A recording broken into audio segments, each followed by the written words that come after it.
So today we're going to be talking about The Road to Mecca by Muhammad Asad.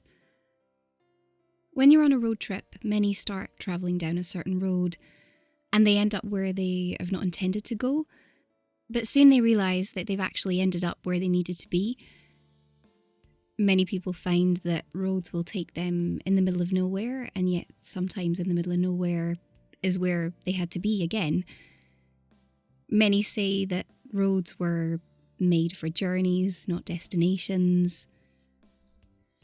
But Muhammad Asad, originally born as Leopold Weiss, was only interested in one road, a road that would take him directly to Mecca.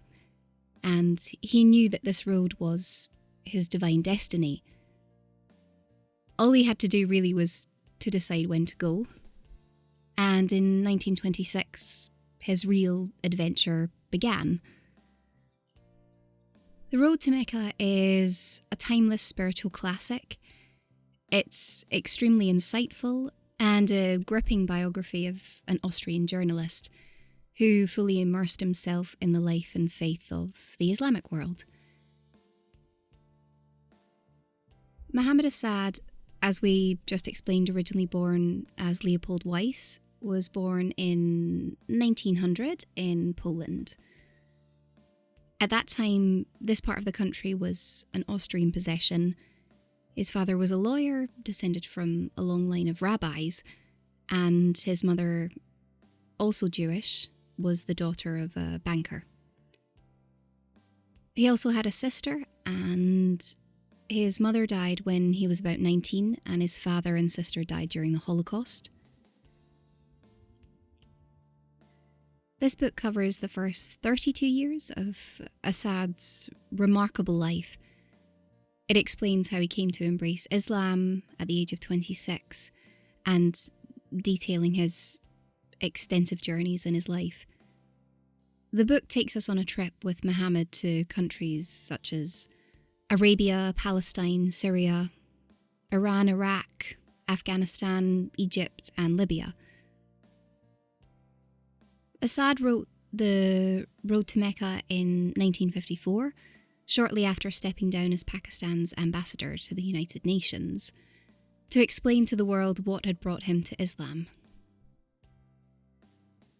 In his book, Asad explains his wonderment if the European way of life based on the betterment of economic and political conditions, and I quote, was in its fundamentals the only possible way?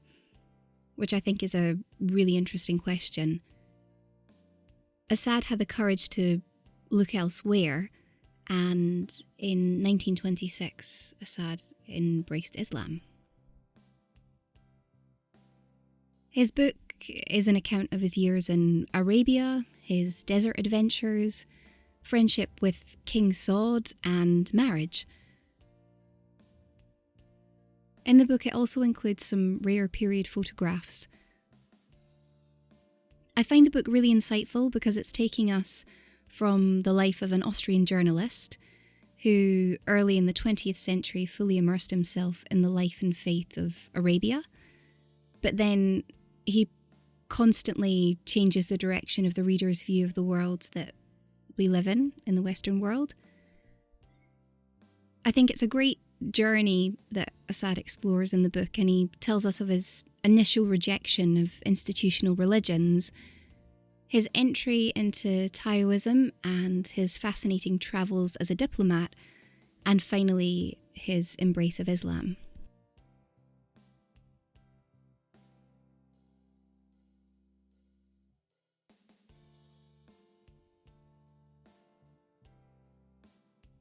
I personally really enjoyed this novel because it's not something that I would normally pick up to read. I felt I learnt a lot from a historical, cultural, and religious point of view. I could relate to The Road to Mecca on a personal level quite a number of times. For example, here's a quotation from the chapter Midway. The old man shook his head slowly. No. If water stands motionless in pools, it becomes stale, muddy, and foul. Only when it moves and flows does it remain clear. I related to this in the aspect that I've realised over time when I'm not working, ascertaining or achieving my goals, I'm just not content. However, when I'm working to reach my targets, everything flows faultlessly. It's also the reason I make written plans, as on paper I can see that I'm achieving the goals I've set for myself. I felt like that was quite relevant to a lot of people today. In chapter Dajjal, Asad reads from the Quran, Surah 102. I think this quote is hugely relevant in the world we live in today. Asad says, "You're obsessed by greed for more and more until you go down to your grave. Nay, but you will come to know. Nay, but you will come to know. Nay, if you but knew it with the knowledge of certainty, you would indeed see the hell you are in." It makes me think of the materialistic world that we live in today. However, I've learnt that having things isn't always important, and I think during these times now, with the coronavirus, this is completely apparent. I think it shows that by buying the next must-have item can easily distract us from what's really important in life. Overall, it was an enjoyable read, however, some moments shocked me a little bit.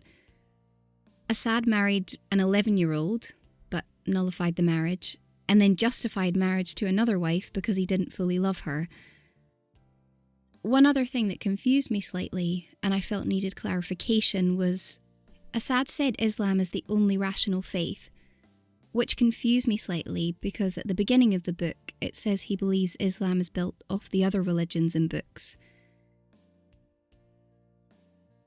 However, on a positive note, I did love the descriptions of the Arab world and the way he celebrated life in different Middle Eastern countries. I appreciated his love and wonder of Arab culture. And I think there's a lot of things I wouldn't discovered and learned about the Arab culture had I not read this book.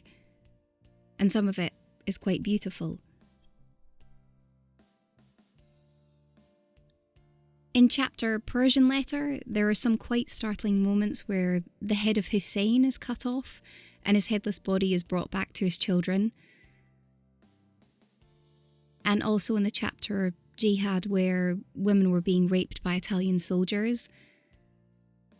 It was quite hard to read and quite uncomfortable, but then at the same time, I understand why he's put it in there because it startled him as well, and it's obviously relevant to his story and how he ended up where he did on his journey. I think his book also portrays a really good message, although at times he gives us a description of those graphic moments, and it is quite uncomfortable. It makes you realise what some people have to go through or are exposed to, and I think it makes me more grateful for what I have. I think the book's taught me that money and assets are not important. Rather, it's love, family, health and relationships that are truly indispensable.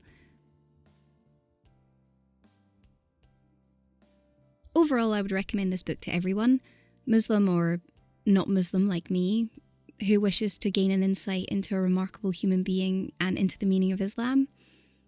I think the media today only portrays Islam in a bad light, and I think if people want to see the other side of Islam, I think they should read this book. And also just because overall it's a fantastic journey and a compelling read.